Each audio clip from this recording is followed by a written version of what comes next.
Hi students, welcome to MCQ with Malika. So बच्चों, हो गए हैं आपके एग्जाम डे स्टार्ट। सो हम आज करने वाले हैं बच्चों आपकी एग्जाम की प्रिपरेशन ही लगा लो। तो आपका जो सीबीएसई का भी न्यू पैटर्न है बच्चों, उसमें केस स्टडी क्वेश्चंस आने वाले हैं। उसमें क्या रहेगा, आपको किसी भी टॉपिक पे बेस्ड कुछ पैराग्राफ दिया होगा और उसके बाद आपको क्वेश्चंस दिए होंगे, मल्टीपल चॉइस होंगे, बट मैंने खाली क्वेश्चंस रखे हैं। हम ऑप्शन नहीं देखेंगे, अपने आप से लिखेंगे क्या करना है। देखो, हम फर्स्ट आज करने वाले हैं केस स्टडी बेस्ड क्वेश्चन। आपका है क्लास 10 का chapter second acid base and salt का है। तो देखो क्या है, मेरे पास ये पैराग्राफ इस पे राइट नहीं हो रहा था, तो वो मैं आपको पढ़ के बताती हूँ बच्चों।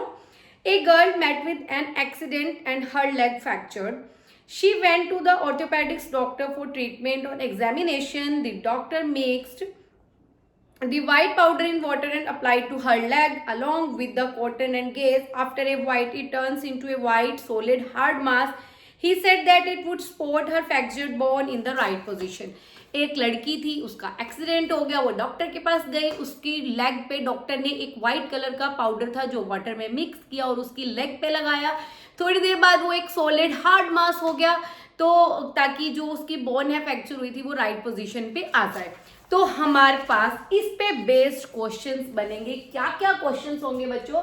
फर्स्ट क्वेश्चन जो है वो हमारा ये है, after treatment the doctor repack the white powder back into air tight container. Why? वो जो व्हाइट पाउडर था, पहली बात तो आप लोगों को समझ में आ गई होगी कि ये व्हाइट पाउडर क्या है, क्योंकि उसके प्लास्टर हुआ है। तो आपने थ्योरी में किया होगा अच्छे से कि उसमें क्या ऐड हुआ है, पीओपी। उन्होंने व्हाइट पाउडर जो है, this is POP, plaster of Paris, उसको वाटर में मिक्स किया है और उसको क्या किया है, उसकी लेग पे अप्लाई किया है। तो आपने पीओपी के बारे में पढ़ा है तो ही बच्चों आप इसके आंसर दे सकते हो, नहीं तो नहीं दे सकते। हमारे से पूछा क्या गया है कि ट्रीटमेंट के बाद डॉक्टर ने उस व्हाइट पाउडर को वापस से एयर टाइट कंटेनर में क्यों पैक कर दिया था, किस लिए कर दिया था, क्या रीजन है? जो व्हाइट पाउडर पीओपी है वो क्या करेगा, मॉइस्चर जो है वो गेन कर लेता है इन्वायरमेंट से। मॉइस्चर गेन करके वो वेस्ट हो जाएगा, वो कोई और प्रोडक्ट बन जाएगा। तो वो एयर टाइट में इसलिए उसको किया है ऐड की वो वापस से इन्वायरमेंट से मॉइस्चर ना ले। ये आपको ऑप्शंस मिल जाएंगे इसके, आपको रीजन पता होना चाहिए, आपको सिर्फ टिक करना है। ठीक है, तो फर्स्ट रीजन क्या है, एयर टाइट में इसलिए किया क्योंकि वो मॉइस्चर गेन ना कर ले। Second question, what is white solid hard mass called? उस व्हाइट हार्ड मास जो बन गया, जो व्हाइट पाउडर है, उसे क्या कहते हैं? आपके ऑप्शंस में होगा, पर आपको पता होना चाहिए कि this hard mass is known as plaster of Paris, जिसकी शॉर्ट फॉर्म होती है पीओपी, प्लास्टर ऑफ पेरिस, जिसे वो क्या कहते हैं, यूज करते हैं डॉक्टर्स। थर्ड क्वेश्चन हमारे पास है, at what temperature reaction would अकर? ये बहुत इंपॉर्टेंट है बच्चों, बहुत सारे एमसीक्यू में आता है। ये नहीं कि ये स्टडी बेस्ड क्वेश्चन में आता है, सिंपली आपके एमसीक्यू में भी पूछा जा सकता है। तो इसके लिए बच्चों टेम्परेचर होता है 373 केल्विन टेम्परेचर होता है एंड 100 डिग्री सेल्सियस टेम्परेचर होता है। सेल्सियस की फॉर्म में होगा तो 100 डिग्री सेल्सियस है, केल्विन की फॉर्म में होगा तो 373 केल्विन आएगा बच्चों। ठीक है, देखो कुछ भी डिफरेंट नहीं है, बस आपको केस स्टडी के बेस में उस पे बेस्ड आपसे मतलब जनरल नॉलेज पूछी जाएगी कि आपने रट्टा मारा है या आपको सच में पता है कुछ। तो वही है जो हमने क्लास में चैप्टर में किया है। नेक्स्ट क्वेश्चन क्या है, give the reaction involve in the formation of white mass.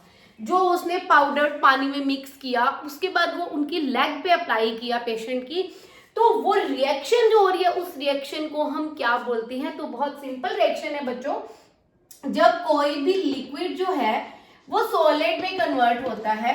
Liquid किस में कन्वर्ट हो रहा है? क्योंकि व्हाइट पाउडर को पानी में मिक्स किया, वो लिक्विड फॉर्म में था, फिर उसकी अप्लाई की लेग पे, तो लिक्विड जब सॉलिड में कन्वर्ट होता है तो this reaction is known as crystallisation reaction. तो रिएक्शन का नाम क्या होगा बच्चों? क्रिस्टलाइजेशन रिएक्शन, क्योंकि इसमें क्रिस्टल बन रहा है, लिक्विड से किस में कन्वर्ट हो रहा है, सॉलिड में कन्वर्ट हो रहा है। And then last, write the name of reactant and product. Reactant और प्रोडक्ट का नाम बताना है हमारे को जिसमें हमारे को रिएक्शन दी हुई है। अब ये देखो, ये आपको थोड़ा सा कंफ्यूज कर दिया, आप लोग बिना सोचे समझे पीओपी लिख दोगे कि ये तो पीओपी का ही पार्ट है, हम फटाफट से ये लिख देते हैं। नहीं, इसमें रिएक्शन क्या दिया देखो, CaSO4 half H2O। Half H2O जब वाटर होता है तो हम इसे बोलते हैं कैल्शियम सल्फेट। हाफ के लिए हम हेमी यूज करते हैं, हेमी। वाटर के लिए हम हाइड्रेट वर्ड यूज करते हैं। तो इसका जो नेम होगा बच्चों वो क्या होगा, calcium sulphate hemihydrate. Half water इसमें यूज किया गया है तो इस रिएक्टेंट का जो नाम है वो क्या है, कैल्शियम सल्फेट हेमी हाइड्रेट है। और जब 2 वाटर के मॉलिक्यूल्स होते हैं, 2 वाटर के मॉलिक्यूल होंगे तो हम इसको क्या बोलते हैं बच्चों,